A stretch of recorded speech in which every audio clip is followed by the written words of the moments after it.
नमस्कार महाराज मित्रांनो, इथे एवढी कपाशी झालेली आहे। पहिला स्प्रे आम्ही उलाला बायो 303चा घेतलेला होता।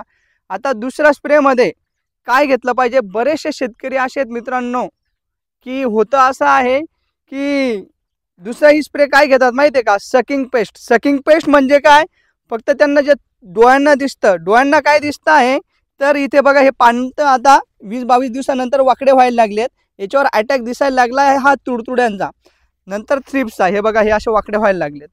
तर याच्याने होतं काय, याचा स्प्रे घेतात म्हणजे ज्याच्याने मावा मरेल, तुडतुडा मरेल, थ्रिप्स मरेल, हे असा स्प्रे घेतात आणि सगळ्यात महत्त्वाची जी गोष्ट आहे ती विसरून जातात किंवा ती जाणून बुजून करत नाहीत। कारण की याच्याला एवढे पैसे घालून देतात की ती औषध टाकत नाहीत। ती म्हणजे कुठलं मित्रांनो, तुमचा असं झाड झालेलं आहे तर इथे तुम्हाला आईचा कंटेन असलेला म्हणजे जे अळी मारेल, बोंडअळी मारेल असं औषध घ्यावं लागेल मित्रांनो।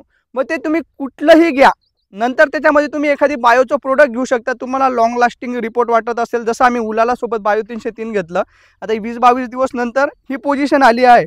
पण मित्रांनो इथे जे आहे या परिस्थितीमध्ये तुम्हाला सकिंग पेस्ट तर गेलेच पाहिजे, म्हणजे पानं शोषणारे कीडक तर गेलेच पाहिजे, त्याच्यासोबत आळीही गेली पाहिजे। असं का सांगतोय, जी बोंडअळी आहे मित्रांनो, ती बोंडअळी हे जे पत्ते आहेत हे बघा, तुम्ही आता जवळ घ्याल तर तुम्हाला दिसेल। आता हे झाड बघा, याला प्रत्येक झाडाला पत्ते लागलेले आहेत, हे बघा काही ठिकाणी।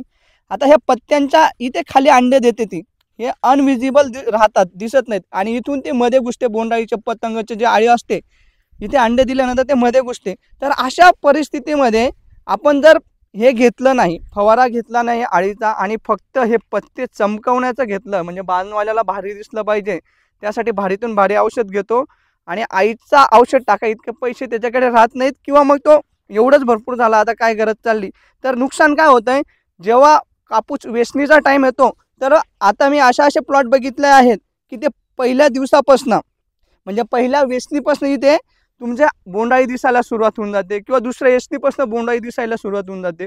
तर खबरदारी म्हणून तुम्हाला सांगतो, जर तुमचे प्लॉट ह्या परिस्थितीला असतील, तुमच्या 4-4, 5-5 फुलफुगड्या लागल्या असतील, तर कुठलंही औषध घ्या ज्याच्यामध्ये अळीनाशक असेल। जसं तुम्ही घेऊ शकतात अलिका एक आहे, अलिका सोबत तुम्ही बायो 303 घ्या, कुठलाही बायोस्टिम्युलंट घ्या, म्हणजे चांगल्या कंपनीचं बायो 303 घ्या। नंतर काय येतं आपलं ते पशुराचं एक्झाडोस येतं, सुप्रीम येतं, नंतर मिझो येतो, चांगले चांगले प्रोडक्ट जे असेल, प्रॉमिस येतं, वेगवेगळ्या कंपनीचे कुठलेही घ्या, पण काळजी एक घ्या, त्याच्यामध्ये अळीनाशक प्लस कीटकनाशक पाहिजे।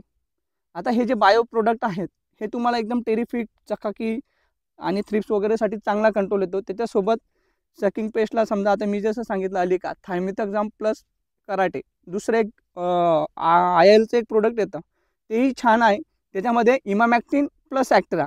तिसरं एक प्रोडक्ट आहे GSP आणि FMC कडे आहे, क्लोथोनिडीन प्लस बिफेन्थ्रिन। आता परत FMCने एक प्रोडक्ट काढलेला आहे मित्रांनो, FMCनेच काढलेलं वाटतं, त्याच्यामध्ये डायफेन्ट्युरॉन प्लस इमामॅक्टिन, असे वेगवेगळे प्रोडक्ट आलेले आहेत मित्रांनो। तर काळजी घ्या, जेणेकरून आपलं हे बी वाचलं पाहिजे आणि ते बी वाचलं पाहिजे, तरच आपल्याला हे चांगलं परिणाम भेटेल। नाही तर तुम्हाला दुसऱ्या वेचणीपासून, पहिल्या वेचणीपासून बोंडअळीला सामोरं जावं लागेल।